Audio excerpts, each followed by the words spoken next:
వీళ్ళు ఏం చెయ్యాలి డీజీసీ అప్పుడు ఆ మాట చెప్పాక కోర్టు చెప్పిన ఆదేశాలని గ్రౌండ్ లెవెల్లో చెక్ చేసుకుని అవసరమైతే అప్పీల్కి వెళ్ళాలి కోర్టుకి. ఇవన్నీ మన దగ్గర వైబుల్ కాదు, ఇవి తీసేస్తున్నాం, ఇవి చేస్తున్నాం, మేము సోన్స్ ఎక్స్పర్ట్స్తో మాట్లాడాం. అక్కడున్న వాతావరణం వేరు. అమెరికా, యూరోప్ దేశాల్లో ఎక్కువ చల్లదనం ఉంటుంది. అక్కడ చల్లదనం వల్ల ఎక్కువగా వాళ్ళకి నిద్ర వస్తుంది, మొత్తం ఇంపాక్ట్ ఎక్కువ ఉంటుంది. వాళ్ళ బాడీ స్టైల్, ఇంకోటి వాళ్ళ రిలాక్సేషన్ లైఫ్ స్టైల్ ఎక్కువ వాళ్ళకి.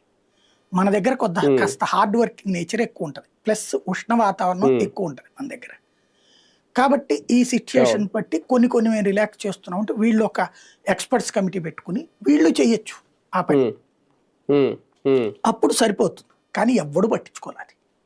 డీజీసీఏ చేయలే, పౌర విమానయాన శాఖ చేయలేదు. చెయ్యకపోగా ఢిల్లీ హైకోర్టు ఇచ్చిన తీర్పును అమలు చేయమని అన్ని విమానాశ్రయాలకి, అది అన్ని విమానయాన సంస్థలకి ఆర్డర్ కాపీ పంపించే చేతులు దులిపేసుకున్నారు. అది 2020 మళ్ళీ తర్వాత దాన్ని అడిగారు కోర్టు. అడిగితే 20 వాళ్ళకి మొక్కుబడిగా 24 జనవరికి కొన్ని చెప్పేస్తామమ్మా, అమలు చేసేస్తాం, నవంబర్ కల్లా మిగతా అమలు చేసేస్తాం అని పెట్టారు.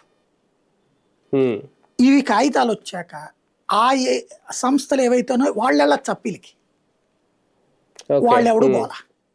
వాళ్ళు పోతే కేంద్రం ఇన్వాల్వ్ అయ్యేది, లేదా వాళ్ళు కేంద్రాన్ని అడుగు ఉండాలి.